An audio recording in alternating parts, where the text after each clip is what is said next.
razzle dazzle, we're the best. No, the courts aren't on your side, but they're not on the tenant side either. Jen, Like, you are independently wealthy when you are naked. I am over treating property management the same as real estate sales. I guess I'll lead the witness. I think it's freaking scammy. Welcome to Hold It with PM Jen, the show for real estate investors who buy and hold forever and ever. Amen. Welcome to Hold It with PM Jen, the show for real estate investors who buy and hold forever and ever. Amen.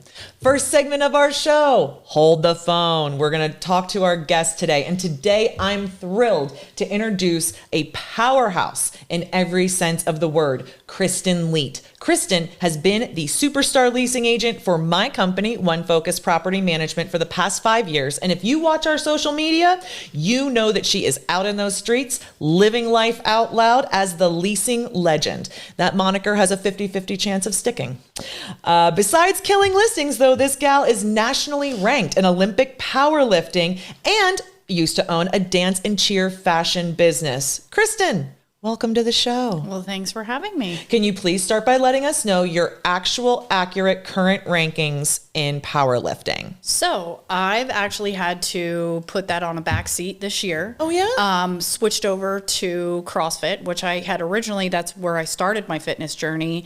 And now I am very competitively starting to compete at CrossFit because I just want to be the best at everything that I do. So last year, weren't you like 12th or something? Yes. Yeah, for your age group and it's Olympic powerlifting. So it's like age and weight class. Oh, and they put that together. So comparatively, you are competing against people that are absolutely at your level. That's awesome. And so enough about that. Tell me your leasing stats. Why should anybody listening to this podcast or watching us on YouTube, you can watch us on YouTube, why should they give you any attention? Because I call you a leasing superstar, but like, how many units are you leasing? How long you been doing this? How many tours you doing on average week? Like, give us an idea of the reps you're putting in. So on average, I'm getting a lease signed and fully secured every single day of the year. So I'm out in those streets working hard, but I'm also in the office working hard, making sure that I'm getting everything done. Right. Between our self-guided tours and our in-person tours, we're doing between probably about 50 to 60 a week. So we're getting a lot of traffic and activity. So when I'm not in person with people, I'm still doing a lot of communication, talking them through the process and things like that. People should really pay attention to me because of that. Yeah. And I have great fashion sense and I'm hilarious. Well, yes. And on this show, we're going to keep it restricted to your leasing expertise. But no, you make a very good point. Our market area here in North Central Pennsylvania, there are no large apartment communities of 1,000 doors, right? Where there's like 2 or 3 leasing agents doing 300 leases a year. That's not happening here in North Central PA. Right. You are 5 years in now, the one who knows best how leasing is done in our market. And your experience covers everything from the teeny tiny, small, little weird efficiency all the way up to what we call the big, grand, big fancy. It's like a patchwork quilt. Yeah. You're moving little tiny apartments, big fancy houses. You're doing everything in between. And so we're going to talk a lot today about what makes you so great at this. But to give a little background, I hired Kristen in 2019 as our maintenance coordinator at One Focus. And that was a terrible decision. I often say I knew immediately Kristen was a right person for our company. And I found out pretty quickly that maintenance coordination, which just so you understand, it's just like you're tied to a desk, you're taking phone calls, you're doing data, like you're putting in notes, you're making things happen. And she's very good at solving problems, and the emergency crisis was a good fit for her, like that need. But within a year, we realized we had something on our hands here, and we got her into the leasing agent role, which meant getting a real estate license. And it was a really big move for your career. And I'm so happy to say I've never had a leasing agent like Kristen. I had a leasing agent that was very successful once way back in my career. She's now a regional property manager for a big fancy, multifamily housing company. But I've never had a leasing agent bring energy and a true unique approach And if you want to see examples of her handiwork, just go to onefocuspm.com. Look at my available listings. Look at our social media. You'll see her there. And so, yeah, when it comes, people say, don't put a lot of effort into the leasing, this, that, and the other. I'm sorry. My clients deserve the best possible leasing to rent their properties at the highest possible rent to the best qualified tenants out there. If I'm not doing that, what the heck am I doing? So that's why I think people should listen to you.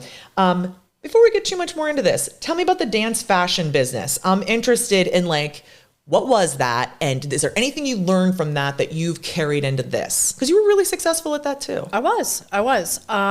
It originally started after I had my daughter, Georgina, and I saw all of the girly trappings and I saw the price tag that came with.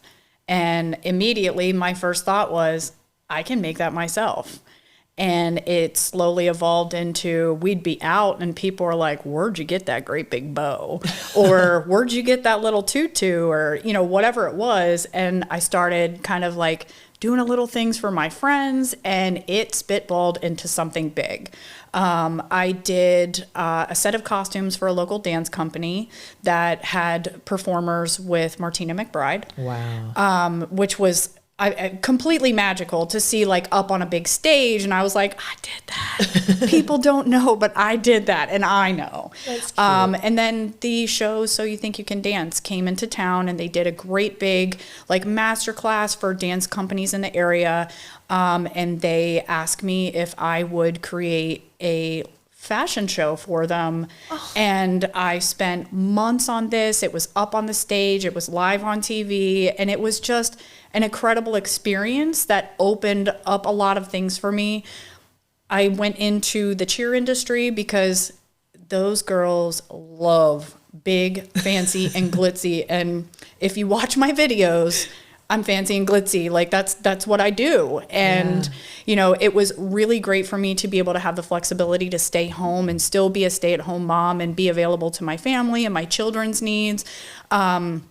And then as my daughter got older, I was really seeking my place in the professional world. And I really wanted to contribute to my household in a much larger way. Right. That's awesome. And I think you learned a ton in that business, and I see the evidence of it all the time in what you bring to work. All right. So here's the tips and tricks, right? I want to know a little bit why you're so good at this. So the pictures, listing pictures, right? Look for the listing online. There's how many pictures you put on a listing usually? Typically we're looking at least 6 to 7. If they're big and fancy and I want to showcase everything, you could get a little bit more in there, especially with angles and things like that. So, Okay. Big fancies, you're looking at about 10 to 12. Nice. And so our photos are professionally edited, look fantastic. What's your secret? How do you take amazing listing photos? You got to upgrade your phone, get rid of the Android and start getting on iPhone, because that right there alone, iPhone has created technology, and I'm not trying to be a commercial for them, but Right. the quality of pictures surpasses most cameras. So you have an entire, you have a supercomputer and a high quality camera in your hand every day. Right. I just don't like the green chat when people have an Android, so I'm a huge proponent for iPhone. But honestly, it's making sure that the light is right. So if you got to flip the light on, open the blinds, you have to make sure you're getting in an angle when you're taking a picture that you can actually see the room and not just the side of a closet and a half a window, because Right. that's ridiculous. Yeah, I agree. And I think you do a really good job of showing the space and how it relates to the rest of the spaces, because that's what people want. And too often when I look at listings, it's here's a picture of a window, of a door, or of a piece of furniture that's in the house that doesn't come with the house. And I get it, you're in an empty room. What would you take a picture of? But put yourself in the place of a prospect, right. Somebody who's on their phone at 3 a.m. going, hey, do I want to live at 100 Main Street? Would my bed fit in there? That kind of stuff. Right. Yeah, your pictures do a really good job. Sometimes some would say a too good a job. Well, They look too I aim good. to please, and they really, honestly, I get calls where people are like, I just want to make sure this isn't a scam, and is this AI? And I'm like, no, actually, you should see the video. Yeah. And then we, like it moonlights into that section too. Yeah. So when I used to do the video tours way back in the day, I would always go, it's just me and my phone. I don't know how to do anything besides just point. So I'm trying to show you, believe me, it's not fancy. Like, it's a point of pride when I tell people, I'm like, oh, you want to know how I get this picture and video? Pow! And I bust out my cell phone. it's just this phone. It's just an iPhone. Is real estate investment just so much harder than you thought? I know it seems unfair, but, and I say this with love, that's what the money's for. Taking the risk and figuring out the problems. And if you do it well, you are handsomely rewarded. Lucky for you, I've got 2 new events lined up that will change the game for you. First up, Deal Tours. Imagine spending an entire day with me, walking through multifamily properties available for sale. Off market, of course, breaking down the numbers and figuring out how to stabilize and add value like a pro. I am making that dream a reality, and whether you're actively buying or just sharpening your skills, this is where real investors learn to win. First one is in spring 2025. And this fall, the Buy Better, Hold Better Summit.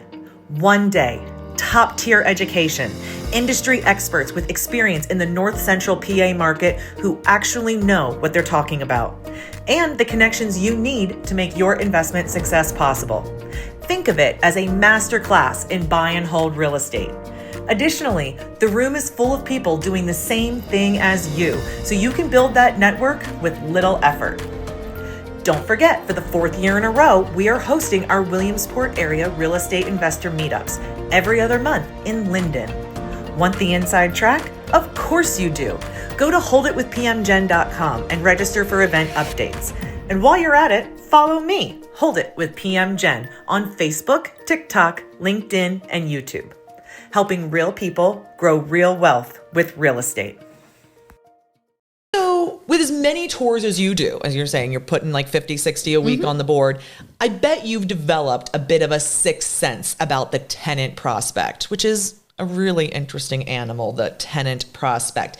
Any telltale signs on that tour that when you're locking it up afterward, you're like, this is leased, call it killed, that person's taking it? Absolutely. What do they do? They ask very smart questions. They're asking for historical data on utilities. They're really looking at things inside of the apartment. Like, you get people that kind of go through and they do a speed tour and they're like, all right, I'm done. How do I apply? You get people that walk in and they're looking inside of the fridge. They're looking at the stove. They're opening the cabinets. They flush the toilet and check the water pressure. I don't have an accurate count, but I can tell you the majority of people who have tested the water pressure have been approved with us. And I don't know what it is. It's just they're more aware of what their needs are. They're more aware of what they're looking for and what they're willing to sacrifice if it's not exactly what they want. Yeah, they're a smart consumer who's going to take action quickly. Correct. Yeah. What are the telltale signs of an applicant that's really gonna work you? They tell me a story. And your favorite, how does it start? It's not even their life. They're like, well, let me tell you about my landlord. There's a situation. And I'm like, all right, lay it on me. Go ahead. My bread is out here. Put your butter on it and tell me what you got to say. My favorite was always, I'm going to be honest with you. Oh. Like, I'm the kind of person who's just really honest. And I'm like, a half hour into this tour where you've acted like this was going to be no problem, this is the time to be honest with me. Thank you. Oh, and it was always the same thing. It was always the same thing. And I know it was unique and unusual to them, but as a leasing agent, it gets old. It's the same story. Over and over. Yep. There's not that many different ones. What would you say to landlords, investors who still think in 2024, leasing should just be easy? You just put out a sign, you put it on Facebook Marketplace, you put it on Zillow, and I'll have this done really quick. What would you say to them about the actual reality of leasing with the goal of top market rent, qualified tenancy? Go on Zillow.com and look at these listings that you think that you're comparable to, and look how long that they've been online. Look at the quality of the pictures comparatively to the quality of the pictures that we have. Are you taking into consideration, how long has this been on?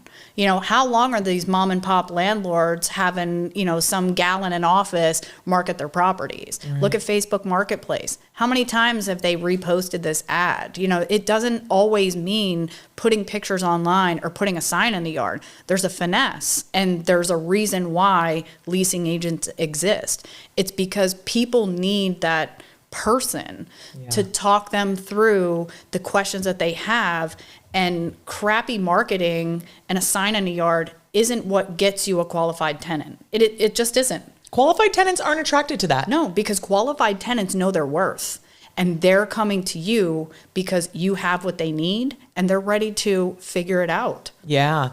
I often talk about leasing being this blend between an art and a science, right? Because when you're making your listing videos, and your listing videos are exactly like this, they're like, razzle dazzle, we're the best, I'm so great to work with, the property's amazing, you're gonna love it, right? And the series of wins you have to have, right? We're selling, get to the property, you're in the property, don't you love it? Oh, you've got a problem, I'm gonna overcome that objection. Great.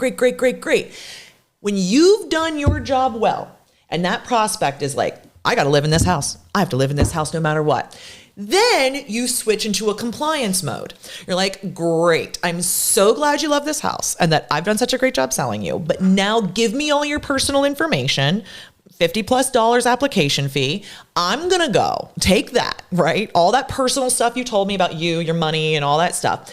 I'm going to go run it through some databases. I'm just going to make sure that you're good enough. That's going to take a couple of days. So I hope you don't go find another place in the meantime. And then when I come back and say, great news, you're good enough, you're approved. Now you need to sign this very long lease with a list of rules about where you're going to live. And if you mess up, I'm going to take your house away. It is this marketing compliance. It's a Jekyll and Hyde. It feels like you're switching the script. Complete personalities. It is, because then you're having to have those phone calls afterward where you're like, I'm so sorry, your application's been declined. Yeah, your rent to income ratio isn't sufficient. And you know what? They wouldn't have paid $50 if they knew how to calculate the rent to income ratio. Right. I did tell them on the website, and that's okay. I understand not everybody can do that. This person is learning new information and they're disappointed. It stinks. And that's where the finesse comes in. And that's why you need good ads. That's why it's more than just posting pictures, posting a video, and putting a sign in the yard. Because that right there does not happen by doing those things. Right. I love that you've adopted our philosophy of like, marketing is marketing, but it's also signal sending. So while I'm marketing to you, my ads tell you what kind of property manager I am. They tell you what this, like the application, the how to see a property, how to find a property, how to apply for it, how to move in. All of that is teaching you how to be the best possible tenant in the One Focus universe. Time for our next segment. Hold on. What's next? All right, we're going to talk about the future of leasing and real estate investment. And I'm interested in future trends because, as we talk about all the time at One Focus, we are nailing it. But we're only nailing it in terms of today. Next week, we might not still be nailing it. Right. So what are some big changes you think we're going to see in leasing, rental property marketing, or even like the tenant prospect expectations in the next couple of years? What do you have your eye on? I am just really hoping to see a shift in what the economy is, because I think that's really when we're going to see some positive changes. What kind of shift do you mean? Things are tough right now, and we're just going to circle right back to the election. Yeah. Social media and AI have like perpetuated this like culture of we have to be afraid of everything that's going on one side or the other, or right. Maybe we're just in the middle and we're just scared of everything. Yeah. So people aren't spending money. They're holding on to everything they have for dear life, and they don't trust anybody, because then we have this other side of AI where people don't know what to believe. Right. The shift is, I feel like the changes that we're going to see is like, once we get through the election and people feel like they can breathe and start normalizing their lives again, we're going to see that uptick in, just activity and people feeling more comfortable to, I guess, just stop marking time and move forward with their life. I mean, listener, you are for sure in the future, but today is October 31st, 2024, and we are sitting in Northumberland, Pennsylvania, the purpliest of all swing states. So right now, Kristen's top of mind is there because you're not leasing that many doors this month in October, are you? It's No. been tough. Yes. It's been tough. And we could talk about that for hours and we might get to that, but I can definitely empathize with where you're coming from there. One thing I have my eye on, and I think we're meeting the mark now, we're going to have to do better in the future, is that the qualified tenant, right? Their expectations are changing. And I look at Domino's Pizza. So when you order a Domino's pizza, one, I don't even know if you can still do it on the phone anymore. You go to the website, you order it, it's completely customizable, and then it shows you in real time, like, we're putting the cheese on your pizza. Like, Joe just took a cigarette break. He's going to put it in when he gets back in, and your driver's gassing up the car and coming to bring it to you. And so that... so they're not, I'm not talking to a person with Domino's Pizza, but I know every second what's going on, and I have extreme faith that I'm going to get my pizza. I feel like that is coming because our younger generations are very technologically savvy. Yep. Like I would love, and now I see like where we're going with this. In the future, a tool that I would love to see like on our website would be someone just comes over and says, you know what? I'm going to be moving in 6 months because, this is what it is. We've had calls for people like, my lease ends then. I just want to get ahead of it and try to find something. Some kind of a feature I would love to see is they can input their information into our website. And then when a listing pops up that meets their criteria, they get an email or a text message. That they could almost get like a filtered daily email, like sign up, like you can for the MLS, right? Yes. Oh, I'm seeking a house. Yeah, I think tenant expectations are going to drive that. And your mom and pop landlord, your person who's invested in some real estate and goes, oh, I just manage it myself. It's in my town and I do it myself. How are you going to provide that level of service the qualified tenant wants? And when you can't, what are you left with? Right. What are you left with as a tenant potential for yourself? So yeah, when I think about the future, I think about being able to more, like in terms of leasing, give them that Domino's experience. What's already happening is fraud detection. Much better. Absolutely. I think in one focus, it'll be over in this next year is my hope and desire, but gone are the days of calling super shoes. Does so-and-so applicant work there? Yes, this is their wage. How long have they worked there? And they're not temporary or seasonal. Gone are those days. Right. Entirely.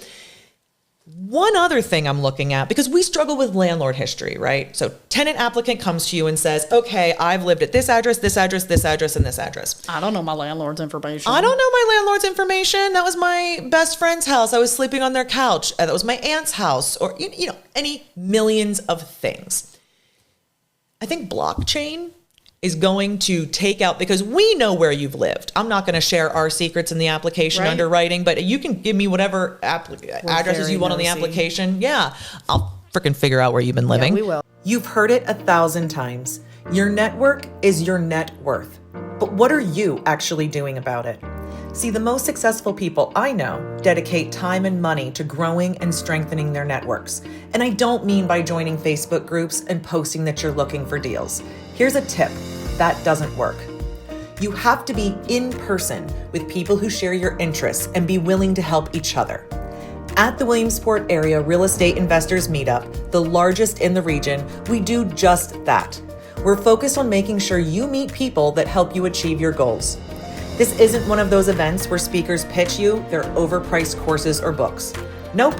We bring in legit experts to drop actual value, and it's totally free. For now, but don't hold me to that forever, because this is too good and the room only holds so many. Get the dates, times, and speaker lineup at holditwithpmgen.com.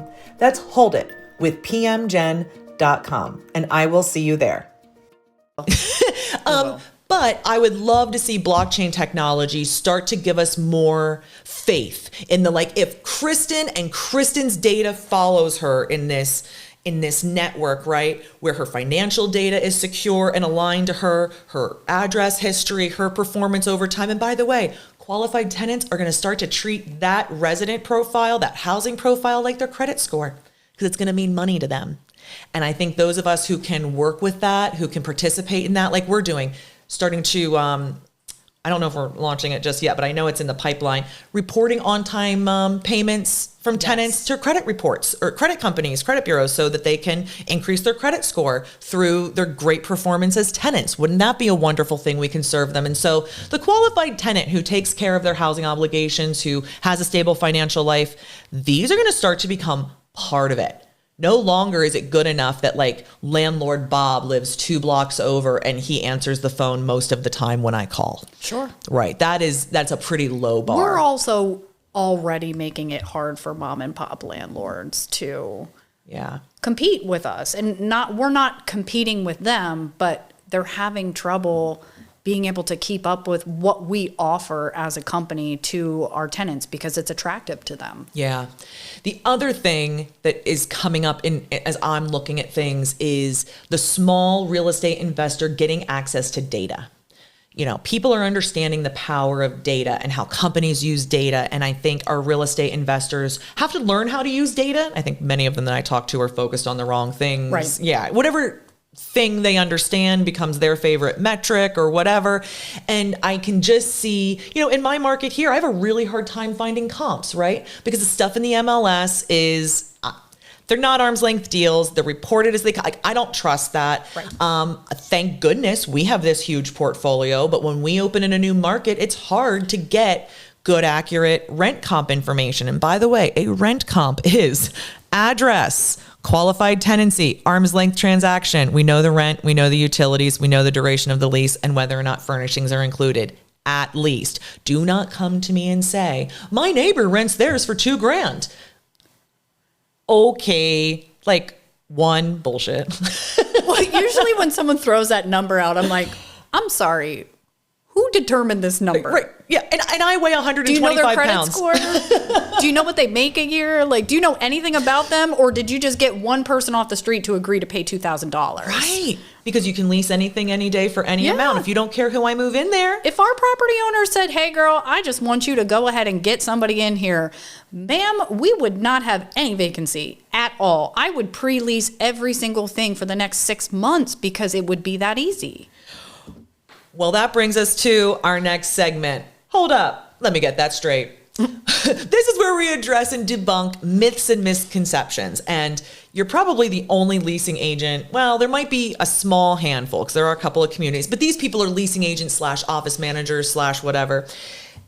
What's your favorite myth you'd love to debunk about your job? That it's easy. People think it's easy? Yes, I get that all the time. They're like, oh, it must be so hard driving around in that little green car, just talking to people on the street all day. And I'm like, actually, it is a very mentally tasking job. I have to turn it on the moment I get out of the car, and I have to be ready to present all of this information and more depending on what they're asking. It is not an easy job, and not everybody off the street can come in and do my job, and they certainly can't do it how I do it. Right. Yeah. It's, I agree with you that art and science, right? Because there's personalities out there and there's rule followers out there.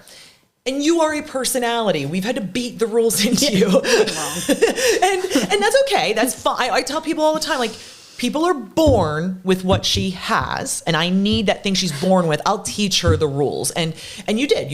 Real estate has a lot of rules, has a lot of liability. You are the first face that tenant sees, and you have to prep them for being successful in the company. I do the same thing, but with clients, right? I'm the first place, the only person, and until when they've signed and said, I commit, I go, here's the team, here to serve you. And you do the exact same thing. Tenants working with you. Great, you signed your lease. welcome to the team. Bye, Kristen. I don't work with Kristen anymore. Right. They ever get attached to you? They do. And I'm like, well, let me introduce you to your new dad. He's the inspector. His name's Nathan. He deals with the tenant issues. Oh, and your stepmom, that's Jennifer Rippey. And like, I go through this process. I'm like, let me introduce you to the rest of the family. I'm just the cool aunt that gets to leave after the party's over. So in this scenario, you're the cool aunt. Yeah. We have a stepmom cool. and a dad. Am I the mom? You're the matriarch of the family. The grandma. Okay. All right. That's fair. So you're a ranter, right? Yeah. You rant, I you am. rave. It's okay. It's what God gave you. Take this opportunity to tell the rental property owners of our region what they need to hear from the thousands of tenant prospects you work with each year. So you meet with them, you're showing them properties, you are doing, as you said, 50 to 60 tours a week. What do the rental property owners here need to know so that they can achieve what they want, which is higher sustained quality of tenants and rent? Stop treating them as they are just renters. They are more than renters. People rent for a variety of reasons, and it is not because they can't afford to buy a house. That is not typically the case. Say it louder. It is ridiculous to me. I rented for 9 years because that's what we had to do, and we didn't, in fact, have the ability to buy a home at that point. Where we rented was our home. Yeah. And we were treated with peel and stick tile on the floor. We were treated with crappy Berber carpeting, cheap matte paint, and that right there was what we could afford, so we accepted that. If you want to get market rent for your property, I'm going to need you to be a little bit better about the paint. Okay. Let's not touch it up every single time, and then you've got touch-up marks all over. Get rid of the crappy carpeting. Put some effort into the kitchen. Put the effort into the bathroom.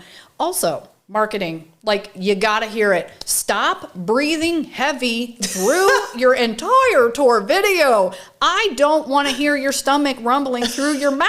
I would love for you to just take the sound out of your video and put some music over it if that is all you're able to do, because that is not attractive to someone who knows what they want, is ready to rent, and is looking for a place to call home. It's not attractive at all. I feel attacked because I used to do the video tours in the day, and I used to have just live with it, because if there was stairs and I was heavier and I would get to the top of the stairs and I'd be, I will actually come right out and say, usually I'll start my tours outside because I want people to see the neighborhood. I want them to see I'm not here to hide anything from you. I want you to see what it looks like. I want you to see the outside of the house. Yeah. We're very open. Sometimes I'm in an apartment and I'm like, these are the stairs. Nobody wants me to breathe heavy through this entire tour, so I'm just going to show you the stairs, and then we're just going to go in the apartment. Right. Absolutely. And I think that leads me to what I would say I want rental property owners to understand is on those listings. Gone are the days of the newspaper where we're paying by the word. Go nuts. Tell a story. Tell me about the type of flooring. 2 paragraphs on every listing. So putting 2 or 3 sentences, 1 exterior picture, no information about all the questions that applicant needs to know. Can I bring my dog? Is there a dishwasher? How many months rent do I need to move in? What are your qualification standards? I mean, all of the questions you answer that we, of course, answer on our ad, but we have to have a person there and pay them to say it out loud. I would tell realtors this too. Your ads suck. And when you withhold information, it's a form of discrimination. Mm-hmm. I'll say that again. When you withhold information on rental property listings or for sale real estate listings, you are exercising discrimination because you are restricting who gets what information when. And then you get to pick and choose who gets what information, and that feels shitty. It more than feels shitty, it is shitty, because I've been in rooms, we're going to tell the real freaking tea here today. All the rooms with people who manage their own real estate say things like this. You just need to know who you call back and who you don't. Now, friend, that is discrimination. That is discrimination, and you can try to sell me all day about how you're just going to save your time and not deal with people who aren't serious, but you're not dealing with people that don't feel safe to you. Mm-hmm. Now, is this a human nature thing? Yes. But it's 2024. We live in the greatest country in this world. We can rise above our most base instincts. Yeah. You know what's better than building generational wealth? Not a damn thing. And obviously the best way to do that is through buy and hold real estate. But let's be real, managing your properties yourself, that's a one-way ticket to burnout. This is supposed to be an investment, not a burden. At One Focus Property Management, we don't just manage your properties, we make buy and hold real estate actually work. We handle everything: tenant screening, maintenance, rent collection, you name it. All you do is watch your portfolio and net worth grow. We make sure you never even think about quitting real estate investing, because the secret to buy and hold is to hold it for a very long time. And you can't do that when you sell every time you have a problem. We're the biggest, baddest property management team in Lycoming, Clinton, Northumberland, Montour, and Columbia counties. And we do it all to give you more protection, less work, and absolutely no drama.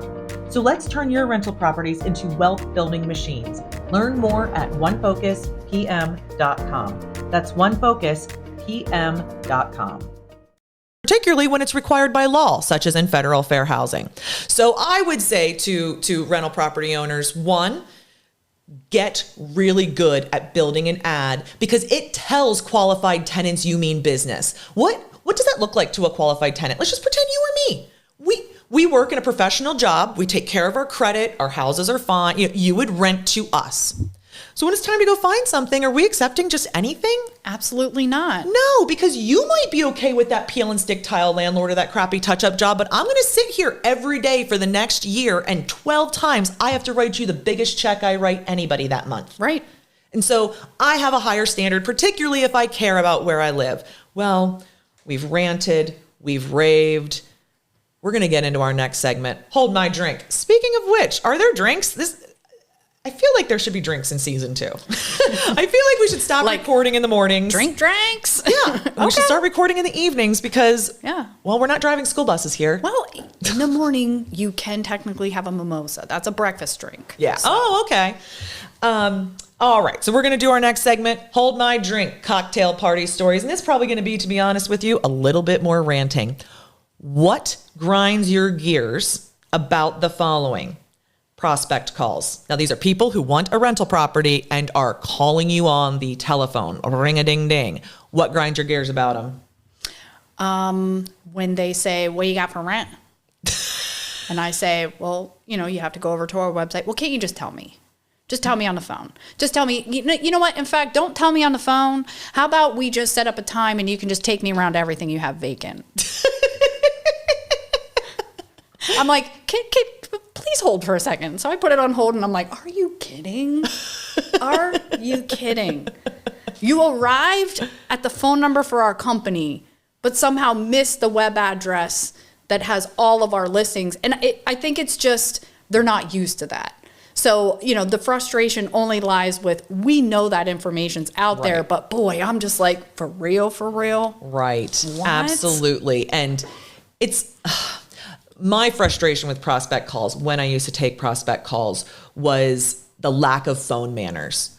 So people would call you with the TV blaring and the Baby family screaming. And they're trying to talk to you about like the 2-bedroom on Lincoln Avenue. And you're like, could you go somewhere quieter? I can't hear you. I'm really struggling here. And they would make it like a tiny bit quieter.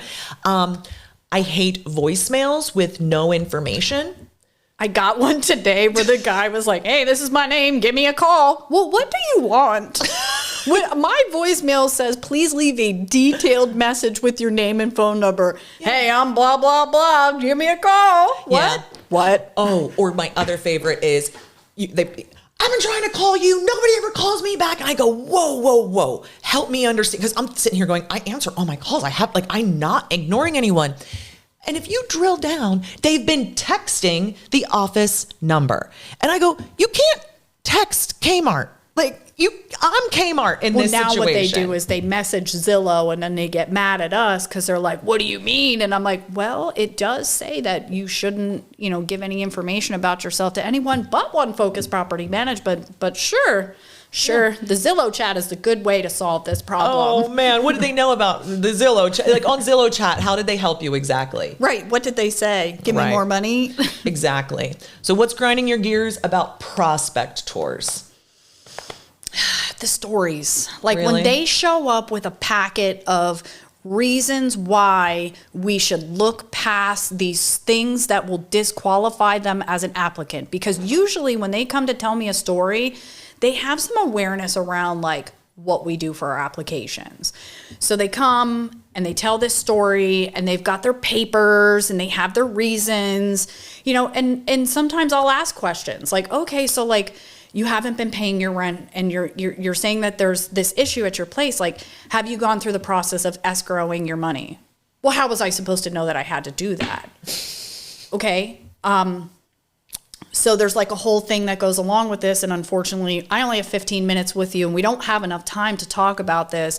If you want to talk about it, I'm happy to, you know, kind of guide you on this, but you really should have a conversation with your property owner because now it sounds like you're being evicted because you haven't been paying rent for 3 months. Right. And I can't do anything with that. Yeah.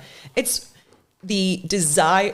So the person does the research, goes, oh, here's what it takes to be qualified. I'm not qualified, shows up full well knowing, and then honestly wastes your time. Yeah. It's a big sign that says, would you make an exception? Yeah. And we don't make exceptions because we can't and treat everyone fairly. Right.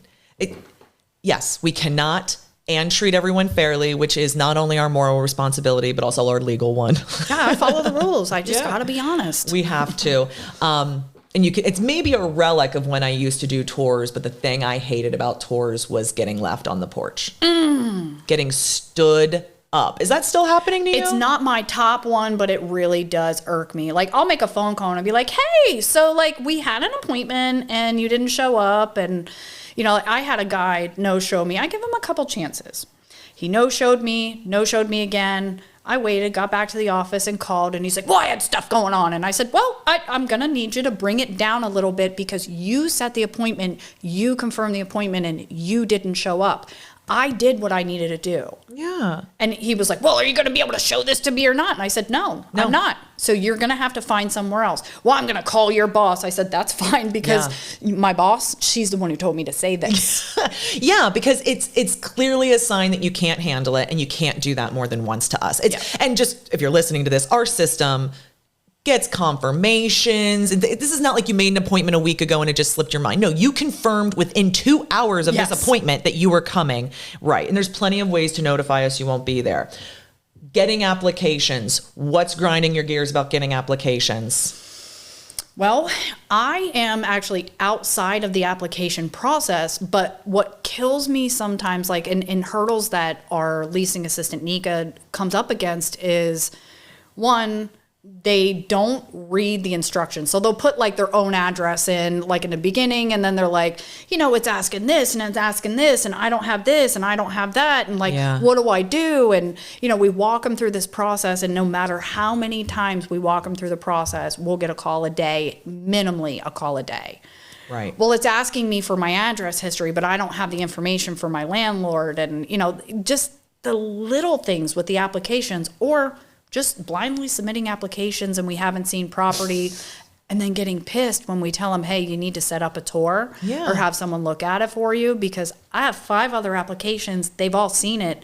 And even if you're the best applicant, they've seen it and you haven't, and they'll get preference over you. Yeah, given our system and priorities, absolutely. Yeah, that's a part of our, like, I realize that was kind of a silly question, right? Because you're responsible for getting an application, but not processing it, because that's part of how we separate duties here. That would be irresponsible to reward Kristen on her sales activities. It's not her job to figure out who's qualified or not, right? That's another person's job, and hopefully it's just good news. So the last part of your process, the move-in, because you are kind of doing tenant onboarding. What grinds your gears about tenant move-ins? When I send a very detailed amount of information prior to people moving in and I outline everything that they need to do and they literally are like, what do you mean I have to list you as additional interest on my renter's policy?